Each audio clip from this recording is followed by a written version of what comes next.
অদ্বৈতবাদের স্রষ্টা তত্ত্ব কি? আসলে এখানে স্রষ্টা তত্ত্ব বলাটা ভুল। কারণ স্রষ্টা যখন আপনি বলবেন, ক্রিয়েটর যখন আপনি বলবেন, তখন সেখানে কজ অ্যান্ড ইফেক্ট মানে ক্রিয়েটর যখন আসবে, তখন কিন্তু প্রশ্ন উঠবে যে ওই ক্রিয়েটরের ক্রিয়েটরকে। এইখানেই হচ্ছে অন্যান্য ধর্মগুলো ফেঁসে যায়। আর এইখানেই অদ্বৈত বেদান্তের স্রষ্টা তত্ত্ব আসলে স্রষ্টা তত্ত্ব বলাটা ভুল, কিন্তু যেহেতু আমাদের অন্য যে রিলিজিয়নগুলো বা অন্য যে তত্ত্বগুলো, সেখানে যেহেতু আমরা আসলে ওইভাবেই চিন্তা করে আসছি যে একজন স্রষ্টা, যিনি সবকিছু সৃষ্টি করছেন, এরকম একটা মানে আমাদের একটা কনসেপ্ট আর কি। হ্যাঁ, স্রষ্টায় যে হচ্ছে আমরা আটকে যাই, আমাদের চিন্তার শেষ স্তর হচ্ছে স্রষ্টা, যিনি সবকিছু সৃষ্টি করেছেন। কিন্তু অদ্বৈত বেদান্তে কিন্তু ব্যাপারটা তা না। অদ্বৈত বেদান্তেও স্রষ্টা আছে, ঈশ্বর আছে, কিন্তু ঈশ্বর শেষ না, ঈশ্বরের উপরেও আরেকটা জিনিস আছে, সেটা হচ্ছে ব্রহ্ম। তো এখানে ঈশ্বর আর ব্রহ্মের মধ্যে পার্থক্য আছে। এবং আমরা স্রষ্টা মানে আমাদের চিন্তার শেষ স্তর হচ্ছে স্রষ্টা পর্যন্ত, কিন্তু অদ্বৈত বেদান্ত স্রষ্টায় শেষ হয় না। এখানেই হচ্ছে অদ্বৈত বেদান্তকে খণ্ডন করা কঠিন। তো অদ্বৈত বেদান্তের ব্রহ্মতত্ত্ব বুঝতে হলে আমাদেরকে ব্রহ্মকে বুঝতে হবে। ব্রহ্ম কি? সবার আগে বুঝতে হবে অদ্বৈত কি। অদ্বৈত বেদান্ত এই শব্দটার মধ্যেই অনেক কিছু লুকিয়ে আছে। অদ্বৈত, অদ্বৈত মানে হচ্ছে যা দ্বৈত নয়, যা দ্বি নয়, নন ডুয়াল, ডুয়াল নয়। এখানে ডুয়াল নয় বলতে কি বোঝাইছে? মানে হচ্ছে এই মহাবিশ্ব তাবৎ যা কিছু আমরা দেখছি, সব কিছু এগুলা ব্রহ্ম থেকে আলাদা নয়। এগুলা ব্রহ্মেরই প্রকাশ। ব্রহ্মই নিজেকে প্রকাশ করছে। এবং ব্রহ্ম হলো আল্টিমেট রিয়ালিটি, আল্টিমেট ট্রুথ এবং আল্টিমেট এক্সিস্টেন্স। ব্রহ্মই হচ্ছে এক্সিস্টেন্স। সেই ওই এক্সিস্টেন্সের মধ্যেই এই জগৎ প্রকাশিত হচ্ছে।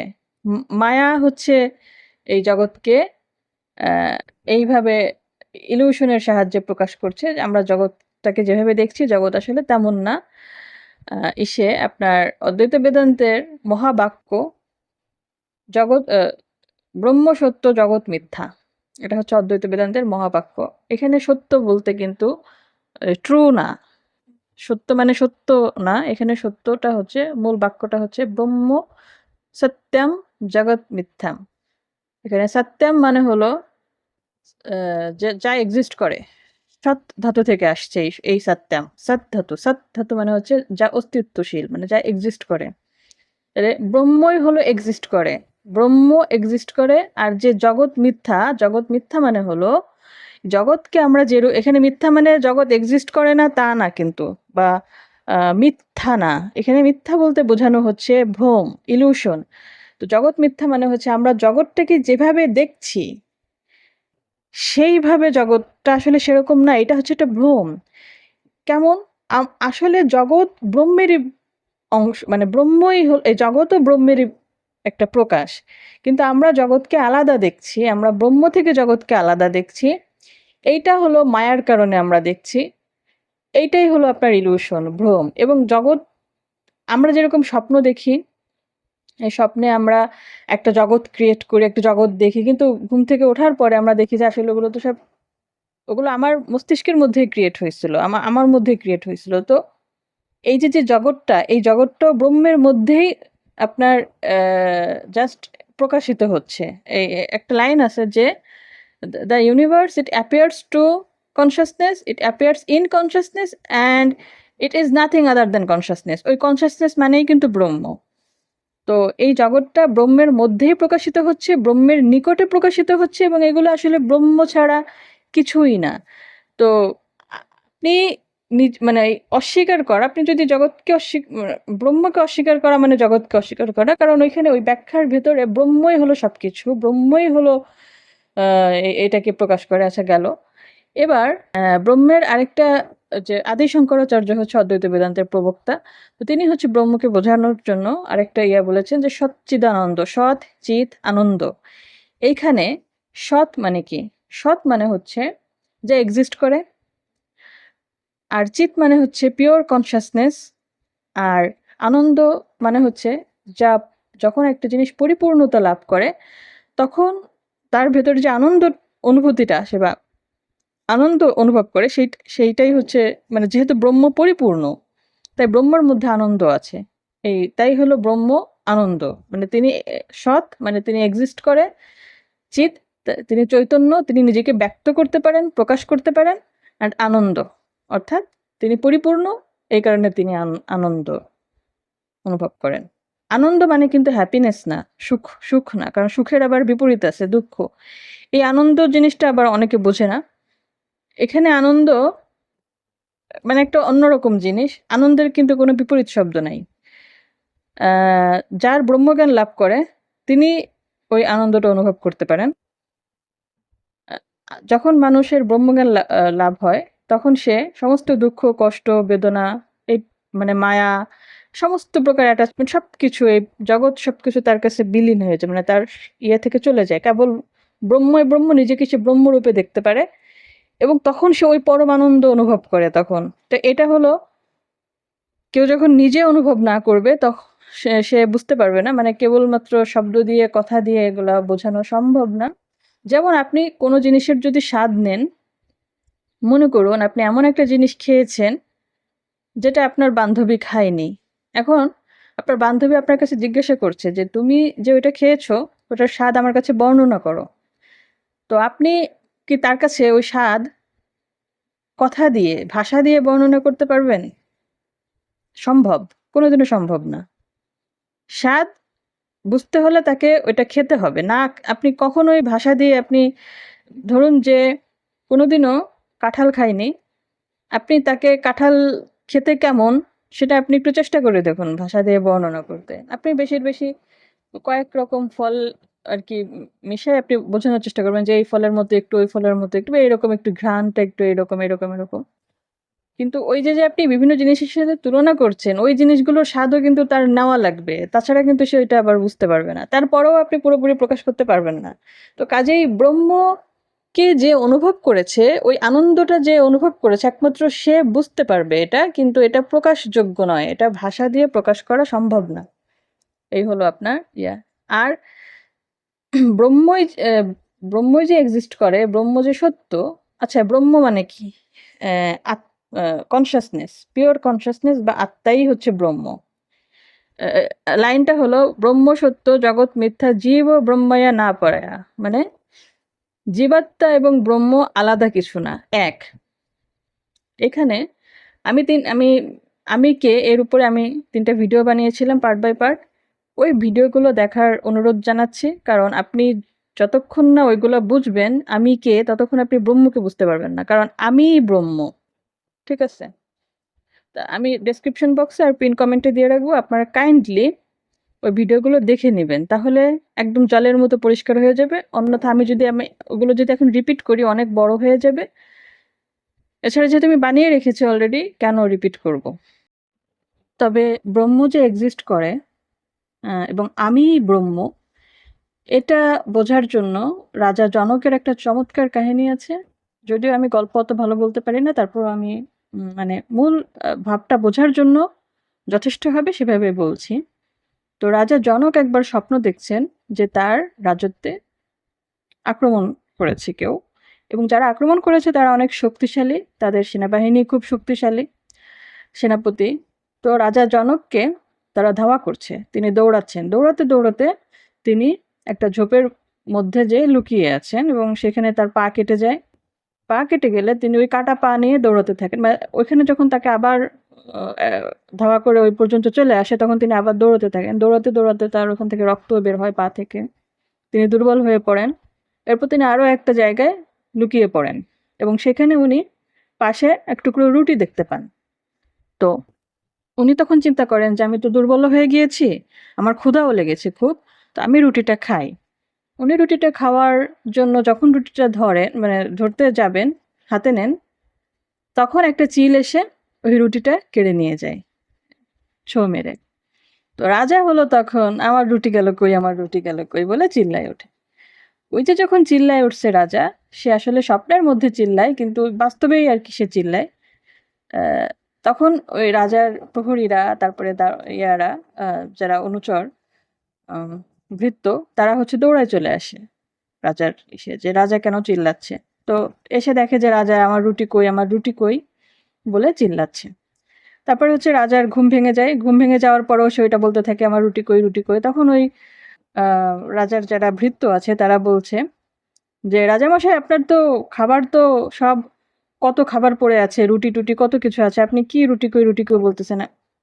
তখন রাজা বলতেছে না না না, আমার রুটি চিলে নিয়ে গেছে, আমার রুটি কই?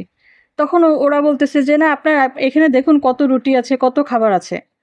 তখন রাজা বলতেছে না, আমি এইমাত্র দেখলাম আমার রুটি চিলে নিয়ে গেছে। তখন বলতেছে আপনি এটা স্বপ্ন দেখছিলেন, কিন্তু এইটা এই যে এখন বাস্তবতায় আসছেন, এটা হলো বাস্তব। তো রাজা তখন বলতেছে আমি কিভাবে বিশ্বাস করবো যে এটা বাস্তব আর এটা স্বপ্ন? মানে উনি স্বপ্নটা এত বেশি বাস্তবের মতো ছিল। আমরা মাঝে মাঝে কিন্তু এরকম স্বপ্ন দেখি, স্বপ্ন দেখে ওঠার পরে আমরা আসলে কিছু সময়ের জন্য আমরা কনফিউশনে ভুগি যে আসলে কোনটা আসল বাস্তব, এইটা বাস্তব নাকি ওইটা বাস্তব। রাজার স্বপ্নটা এরকম এত বেশি বাস্তবের মতো লাগছিল তার কাছে যে সে উঠে, সে মানে ঠাহর করতে পারতেছে না যে কোনটা আসল স্বপ্ন এবং কোনটা বাস্তব। তখন বলতেছে এটা সত্য না ওটা সত্য, এটা সত্য না ওটা সত্য। তো এই নিয়ে হচ্ছে রাজা পাগলের মতো হয়ে যায়। তারপরে ওরা আর কি বলে যে বেদান্তের জ্ঞান রাখে এরকম কোন একজন পণ্ডিতকে ডেকে এনে তারপরে আপনি জিজ্ঞাসা করে দেখুন। তো পরদিন ওরকম বেদান্তের একজন পণ্ডিতকে ডেকে আনে এবং তাকে জিজ্ঞাসা করে যে এটা সত্য না ওটা সত্য। তখন সে বলে যে কোনোটাই সত্য না, না এটা সত্য না ওটা সত্য। তখন রাজা বলে যে কিভাবে কোনোটা সত্য না, আমি নিজের চোখে দেখেছি চিল আমার রুটি ইয়ে করে নিয়ে গেছে, আবার এই যে এখন আমি দেখতেছি এই সব কিছু কি বলতেছেন আপনি যে কোনো কিছু সত্য না?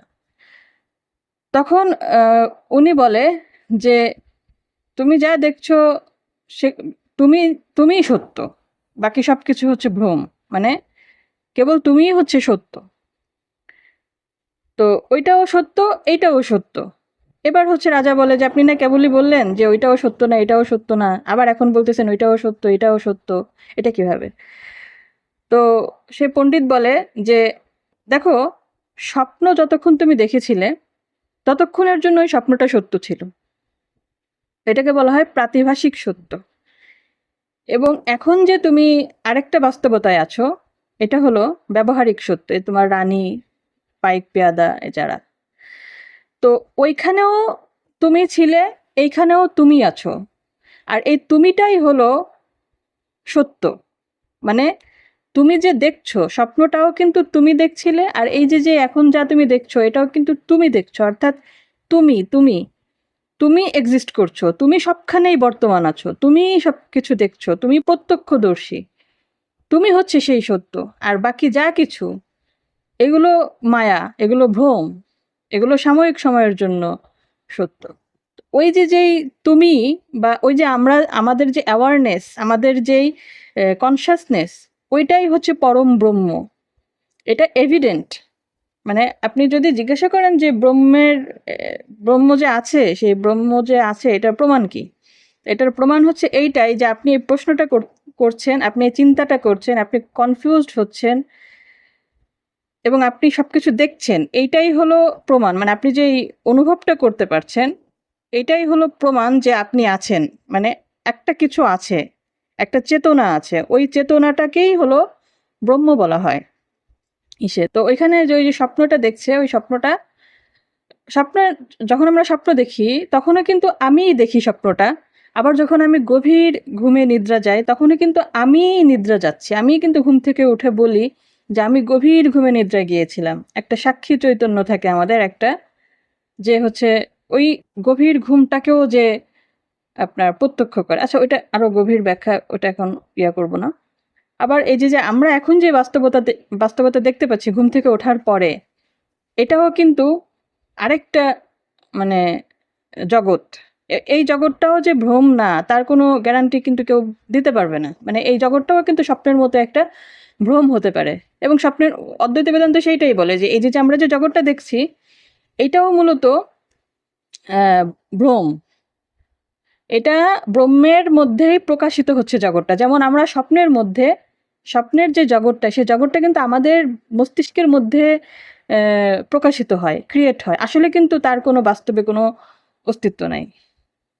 অনুরূপভাবে এই যে যে জগৎটা, এটাও কিন্তু ব্রহ্মের মধ্যেই ক্রিয়েট হচ্ছে। আমরা যে বলছি যে it appears to consciousness, it appears in consciousness and it is nothing other than consciousness. তো ব্রহ্মের বিষয়টাও হচ্ছে তাই, যে ব্রহ্ম ওই কনসাসনেসটাই হচ্ছে ব্রহ্ম। তো এবং দেখুন প্রত্যেকটা জায়গায়, মানে এটা যদি ভ্রমও হয়, জগৎটা যদি ইলিউশনও হয়, অন্তত আপনি তো রিয়ালিটি, আপনি তো এক্সিস্ট করছেন।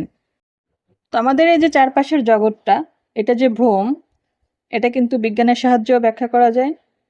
যে আমরা যা কিছু দেখছি, এগুলো যেভাবে দেখছি এগুলো আসলে এরকম না, এবং পঞ্চ ইন্দ্রিয়র সাহায্যে পুরো জগৎটাকে পারসিভ করা বা বোঝা বা দেখা পসিবল না।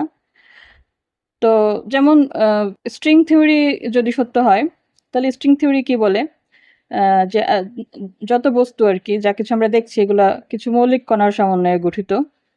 তো আপনি ওই কণাগুলোর ভিতরে যদি যেতে থাকেন, ভাঙতে ভাঙতে ভিতরে যদি ঢুকতে থাকেন, ঢুকতে ঢুকতে ঢুকতে ঢুকতে আলটিমেটলি লাস্টে কি থাকে? লাস্টে কিচ্ছু থাকে না, মানে লাস্টে জাস্ট ভাইব্রেশন থাকে, স্ট্রিং থাকে। তো আমরা দেখতে পাচ্ছি একটা বস্তু, একটা কঠিন একটা বস্তু, হ্যাঁ, কিন্তু ওই বস্তুগুলো যে কণাগুলো দিয়ে গঠিত, সেই কণাগুলোর ভেতরে ঢুকতে থাকলে কিন্তু আলটিমেটলি লাস্টে যে আর কিচ্ছু থাকে না, ভ্যানিশ, মানে স্ট্রিং ভাইব্রেশন থাকে শুধু। এখন স্ট্রিং থিওরি মনে করেন যে সত্য না, সত্য না হইলেও এমনি আমরা যে বস্তুটা দেখি, মানে যতটুকু বিজ্ঞান যতটুকু আর কি প্রুফ করতে পারছে বা দেখতে পারছে, আমরা একটা কঠিন বস্তু দেখলেও সেই কঠিন বস্তুকে যখন আমরা মাইক্রোস্কোপিক লেন্সে যখন আমরা দেখি, তখন ওই অণুগুলো একটা আরেকটা থেকে অনেক দূরে, এত দূরে আর কি কাঁপাকাঁপি করছি, ইয়া করছি, কিন্তু বাস্তবে আমরা যখন চোখ দিয়ে দেখি তখন কিন্তু একটা কঠিন বস্তু দেখতে পাচ্ছি, কিন্তু মাইক্রোস্কোপিক লেন্সে কিন্তু ভিতরে অনেক ব্যবধান, একটা অণুর সাথে আরেকটা অণুর, মানে একটা পার্টিকেলের সাথে আরেকটা পার্টিকেলের। তো জগৎ, এই জন্যই হচ্ছে জগৎ হচ্ছে ভ্রম বা ইলিউশন। এখন জগৎ ইলিউশন হলেও একটা না একটা রিয়ালিটি তো অবশ্যই আছে, এক কিছু একটা রিয়ালিটি তো আছে। সেই রিয়ালিটিটাই হলো আমি, চেতনা। চেতনাই হচ্ছে সেই ফান্ডামেন্টাল রিয়ালিটি, যেটা ইলিউশন হতে পারে না, যেটা ভ্রম হতে পারে না। এবং ওই রিয়ালিটিটাকেই হলো ব্রহ্ম বলা হচ্ছে, ওইটাই হলো চৈতন্য, ব্রহ্ম। এখন প্রশ্ন হচ্ছে যে ওই রিয়ালিটিটা কি একাধিক হতে পারে কিনা? যেমন মানে ইয়ারা ডুয়ালিটি, দ্বৈতবাদীরা বলে যে একাধিক আর কি, যতগুলো মানুষ বা যতগুলো আর কি চেতনা হচ্ছে একাধিক, এক একজনের সাথে এক একটা আত্মা বা এক একটা চেতনা এরকম ইয়া করে। কিন্তু নন ডুয়ালিটি বলে যে না, ইনফিনিটি একাধিক হতে পারে না।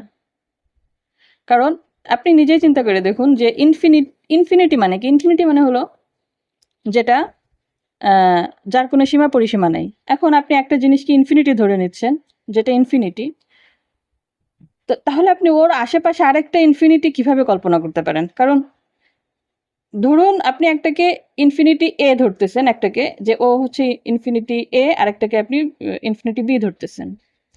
তাহলে নিশ্চয়ই ওই দুইটা ইনফিনিটি কোনো একটা জায়গায় অবস্থান করতেছে, এবং সেই জায়গাটাকে ধরুন সি। তাহলে ইনফিনিটি এ, যার কোনো সীমা পরিসীমা নাই, সে আবার কোন জায়গার ভিতরে থাকবে? আবার তার সাথে আবার আরও একটা ইনফিনিটি আছে, যার আবার কোনো সীমা পরিসীমা, মানে বিষয়টা কিন্তু একদম পুরা তালগোল। এটা অসম্ভব আর কি। এটা একসাথে একাধিক ইনফিনিটি এক্সিস্ট করা সম্ভব না, ইনফিনিটি একটাই হয়। এই কারণে ব্রহ্ম একটাই, এক। ব্রহ্ম হচ্ছে এক এবং অনাদি, অনন্ত, নিরাকার। ব্রহ্ম কেন নিরাকার? আচ্ছা, ব্রহ্ম হচ্ছে সব থেকে বড়, সর্বব্যাপী হতে হবে ব্রহ্মকে। সর্বব্যাপী মানে কেন সর্বব্যাপী হতে হবে? যে চৈতন্য, চৈতন্য এমন না যে এক জায়গায় থাকবে এক জায়গায় থাকবে না, তা না, সর্বব্যাপী এটা। আর ব্রহ্ম শব্দের যদি আমরা বিশ্লেষণ করি ব্যুৎপত্তিগত, ব্রহ্ম হচ্ছে ব্রি ধাতু থেকে তৈরি হয়েছে। ব্রি মানে হলো বৃদ্ধি, সর্বব্যাপী যা, ব্রহ্ম হচ্ছে সর্বব্যাপী। এখন যে জিনিস সর্বব্যাপী সেই জিনিস নিরাকার হতে হবে। কেন? কারণ যার আকার হবে সেটা কিন্তু সব থেকে বড় হতে পারে না বা সর্বব্যাপী হতে পারে না। আকার যখন আপনি কোনো একটা জিনিসকে ধরুন আপনি গোলাকার বলবেন বা চতুষ্কোণ বলবেন, তাহলে কোন জিনিসের সাপেক্ষে সে গোলাকার? বা একটা কিছুর মধ্যে না রাখলে তো সেটা গোলাকার ধারণ করবে না, তাই না? তো আপনি যেই জিনিসটার মধ্যে রাখবেন সেই জিনিসটাই তো তাহলে ওর থেকে বড় হয়ে যাচ্ছে। তাহলে যেই জিনিসটা সর্বব্যাপী, যে জিনিসটা বড়, সব থেকে বড়, সেই জিনিস সে জিনিসের আকার হতে পারে না, সেটা নিরাকার হতে হবে। এই জন্য ব্রহ্ম নিরাকার। তাহলে ব্রহ্ম এক, ব্রহ্ম ইনফিনিটি, ব্রহ্ম নিরাকার, ব্রহ্ম সর্বব্যাপী, সব থেকে বড়। এরপরে আসে ব্রহ্ম হচ্ছে নির্গুণ। এখন অনেকে বলবে যে এতগুলা গুণাবলী আপনি বললেন আর এখন বলতেছেন ব্রহ্ম নির্গুণ, কিভাবে সেটা সম্ভব ব্রহ্ম নির্গুণ? তা এখানে আপনাকে ফিলোসফিক্যাল ল্যাঙ্গুয়েজ বুঝতে হবে, মানে ফিলোসফির যে ল্যাঙ্গুয়েজ ওইটাই আপনাকে বুঝতে হবে। আন্দাজে মানে নিজের ভাবনা, অনেকে আর কি ফিলোসফিকে মনে করে, মানে নিজের খেয়াল খুশি মতো অর্থে ফিলোসফিকে বুঝতে চায়, কিন্তু এটা করলে হবে না। এখানে নির্গুণ আদি শঙ্করাচার্য, উনি নির্গুণ বলতে কি অর্থে নির্গুণ বুঝিয়েছেন সেটাকে আপনার বুঝতে হবে। উনি নির্গুণ এই অর্থে বুঝিয়েছেন যে ব্রহ্ম যিনি, তার ভিতরে সত্য রজ তম এই তিনটা গুণের কোনো গুণ থাকবে না। সত্য, আমরা যা কিছু দেখি আর কি পৃথিবীতে, যত জীব, সবার সত্য তম রজ এই তিনটা গুণের সংমিশ্রণে, মানে সবার মধ্যে এই তিনটা গুণের সংমিশ্রণ আছে, আনুপাতিক। কারোর মধ্যে সত্যগুণ বেশি, কারোর মধ্যে একটু কম, কারোর মধ্যে একটু তমগুণ বেশি, একটু রজগুণ কম, এরকম আর কি বিভিন্ন। কিন্তু ব্রহ্ম এই তিন গুণের ঊর্ধ্বে। সত্যগুণ কি, তমগুণ কি, রজগুণ কি, এটা আশা করি জানেন। যারা জানেন না তারা একটু করে নেবেন, আমি এখন ওইগুলো ব্যাখ্যা করতে গেলে অনেক লম্বা হয়ে যাবে। যাক, তাহলে আমরা ব্রহ্ম নিয়ে মোটামুটি ব্রহ্মের ইয়াটা মোটামুটি আমরা বুঝতে পারছি। এবার হচ্ছে আমরা দেখব ঈশ্বর, ঈশ্বর এবং ব্রহ্মের মধ্যে পার্থক্য কি এবং কেন অদ্বৈত বেদান্তের ব্রহ্মতত্ত্বকে খণ্ডন করা অসম্ভব প্রায়, যেখানে অন্য ধর্মের স্রষ্টা তত্ত্বকে খণ্ডন করা যায়।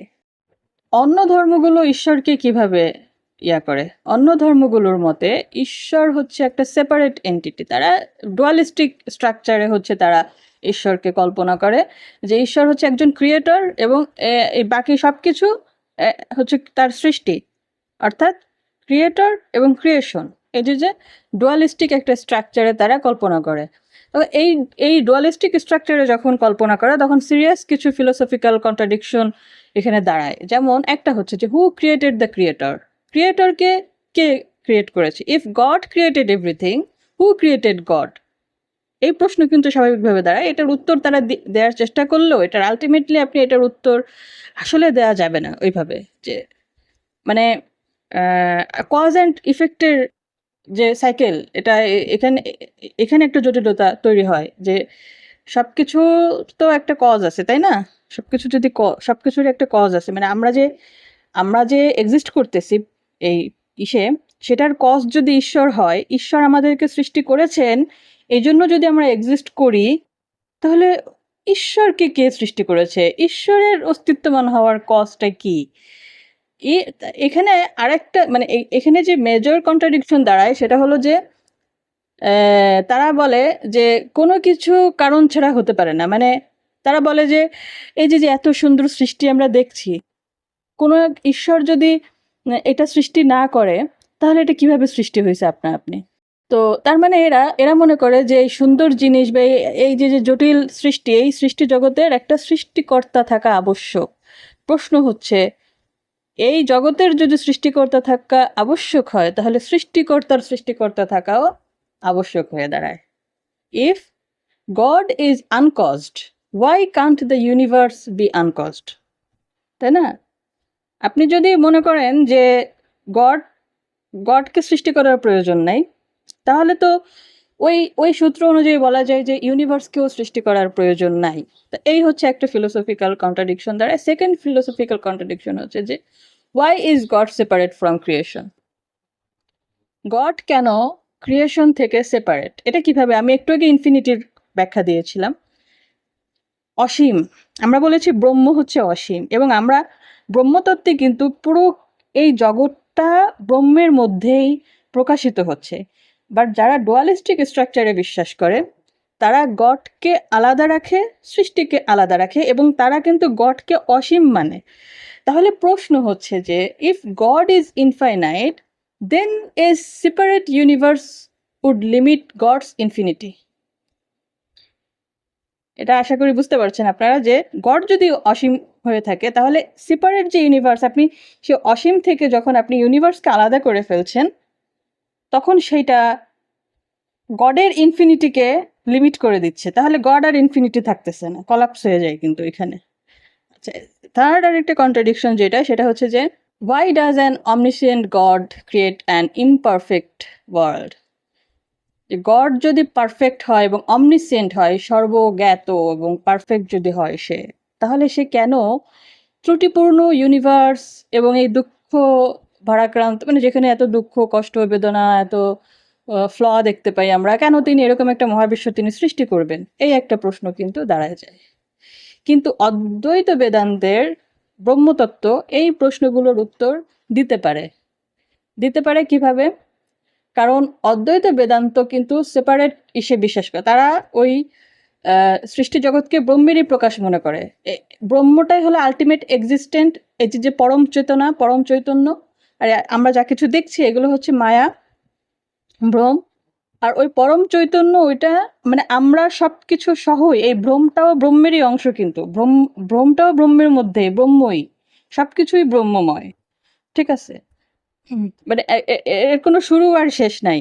যে ব্রহ্ম সৃষ্টি করছে, ইয়া করছে, ব্রহ্মকে ইনফিনিটি মনে করে এবং ব্রহ্ম সবকিছু নিয়েই ইনফিনিটি, কোনো কিছু থেকে সেপারেট না।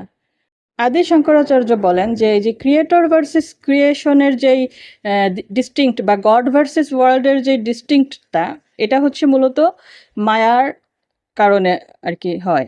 মায়ার কারণে এরকম মনে হয়। যেমন, কিন্তু আসলে সবকিছু ব্রহ্ম। আম, যেমন বৃহদারণ্যক উপনিষদে একটা শ্লোক আছে, যেটার অর্থ হচ্ছে যে সবকিছুই ব্রহ্ম, ব্রহ্ম ছাড়া কোনো কিছু না।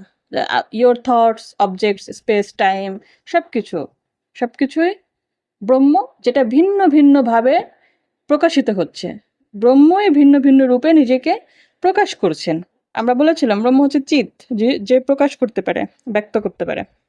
এবার আমরা আসি যে অদ্বৈত বেদান্তের ব্রহ্মতত্ত্বকে খণ্ডন করা কেন প্রায় অসম্ভব। কারণ যেখানে অন্য রিলিজিয়নগুলো হচ্ছে পার্সোনাল গডে বিশ্বাস করে, এবং অন্য রিলিজিয়নগুলো হচ্ছে অনেকটা ফেথ বেসড, বিশ্বাসের উপর নির্ভরশীল, মানে তারা বিশ্বাস করছে যে এটা এরকম এরকম, মানে তাদের ওই বিশ্বাসের কোনো লজিক্যাল ট্রুথ নাই বা কোনো প্রমাণ নাই।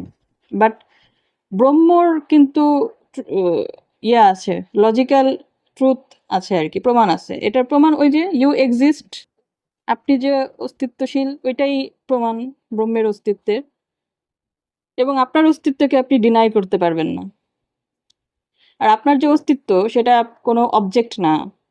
এবং এই যে যে কনসাসনেস, এটা হচ্ছে ইনফাইনাইট এবং নন ডুয়াল, মানে এক হতে হবে এবং ইনফাইনাইট হতে হবে। কেন ইনফাইনাইট হতে হবে? কারণ এটা যদি ইনফাইনাইট না হয়, এটার যদি বাউন্ডারি থাকে, যেটা অন্য রিলিজিয়নগুলো বাউন্ডারি দিয়ে দেয় যে ওইদিকে ক্রিয়েটর, এদিকে ক্রিয়েশন। বাট আমি যেই অনুভব করছি, আমি সেই অনুভবটা ইনফাইনাইট হতে হবে। আর ওই ইনফাইনাইট হতে হবে কেন? কারণ যদি এটার কোনো বাউন্ডারি থাকে, if it had boundaries, something outside it would have to be aware of it. Okay, বাইরের কোনো একটা কিছু তাহলে এটার ব্যাপারে অ্যাওয়ারনেস থাকবে। তার মানে Brahman is the only fundamental reality. এবার ব্রহ্মের উপরে কিছু প্রশ্ন আসবে, সেগুলোর উত্তর দেওয়ার চেষ্টা করি। যে অনেকে তাহলে জিজ্ঞাসা করবে যে if everything is Brahman, then why do you see difference? তো সবকিছু যদি ব্রহ্ম হয়, তাহলে আমরা কেন এই পার্থক্যগুলো দেখি? তো এই পার্থক্যগুলো আমরা দেখি ইলিউশনের কারণে, মায়ার কারণে। আমরা বলেছি শুরুতেই, যেমন আমরা যখন স্বপ্ন দেখি, স্বপ্নে আমরা একটা জগৎ দেখি, আসলে কি ওই জগৎ কি আসলে এক্সিস্ট করে? জগৎ তো আপনার মধ্যেই এক্সিস্ট করতেছে, মানে আপনার মস্তিষ্কের মধ্যে, একটা চিন্তা ভাবনার মধ্যে। এই সেম ওয়েতে এই যে যে জগৎ, এটাও ব্রহ্মের মধ্যেই এক্সিস্ট করতেছে, এবং এটা মায়ার কারণে আমরা নিজেদেরকে ব্রহ্ম থেকে আলাদা মনে করছি, যে ব্রহ্ম আলাদা এবং এই জগৎ আলাদা, আমি আলাদা। এটা হচ্ছে মায়ার কারণে। যখন কিন্তু এটা হলো অজ্ঞানতার কারণে। যখন এই অজ্ঞানতা দূর হয়ে যাবে, যখন আমরা সেলফ ইনকোয়ারি করব, যখন আমরা ওই ব্রহ্ম ইয়াকে, মানে ওই মেডিটেশনের মাধ্যমে ওই স্তরে যাব, তখন আমরা ব্রহ্মের অনুভব পাবো। ঠিক আছে? আচ্ছা, এবার আরেকটা প্রশ্ন আসতে পারে যে যদি ব্রহ্ম যদি রিয়েল হয়, তাহলে আমরা কেন দুঃখ অনুভব করি? আমরা এই দুঃখ কষ্ট সাফারিংস কেন পৃথিবীতে? তো সাফারিংস কারণ হচ্ছে যে সাফারিংস এর মেইন কারণ হলো ego, which is a false construct. Upanishad আমাদেরকে শিখায় যে যখন কেউ ব্রহ্মকে রিয়ালাইজ করে, ব্রহ্মকে যখন কেউ অনুভব করে, বুঝতে পারে, তখন সে মোক্ষ লাভ করে এবং তখন সমস্ত প্রকার দুঃখ সবকিছু দূর হয়ে যায় এবং এই যে ইলিউশন, এই যে বিভেদের যে ভ্রম আর কি, আলাদা আলাদা যে ভ্রমটা, এই ভ্রমটাও ডিজলভ হয়ে যায়। এবার আরেকটা প্রশ্ন হচ্ছে যে সায়েন্স কি ব্রহ্মকে ডিসপ্রুভ করতে পারে কিনা? সায়েন্স ব্রহ্মকে ডিসপ্রুভ করতে পারবে না, কারণ সায়েন্সের কাজ হচ্ছে অবজেক্টিভ ওয়ার্ল্ড নিয়ে, অবজেক্টিভ রিয়ালিটি নিয়ে, বাট ব্রহ্ম হচ্ছে পিওরলি সাবজেক্টিভ। ব্রহ্ম সাবজেক্টিভ অ্যাওয়ারনেস। তো science can not examine the examiner. আচ্ছা, তো ফাইনাল একটা লাইন দিয়ে হচ্ছে আমি এটা শেষ করি যে You are not a small being in a vast universe. You are the universe. You are the Brahman. আপনি এই ইউনিভার্সের একটা ছোট অংশ না, আপনি নিজেই ইউনিভার্স এবং আপনি নিজেই হচ্ছে ব্রহ্ম।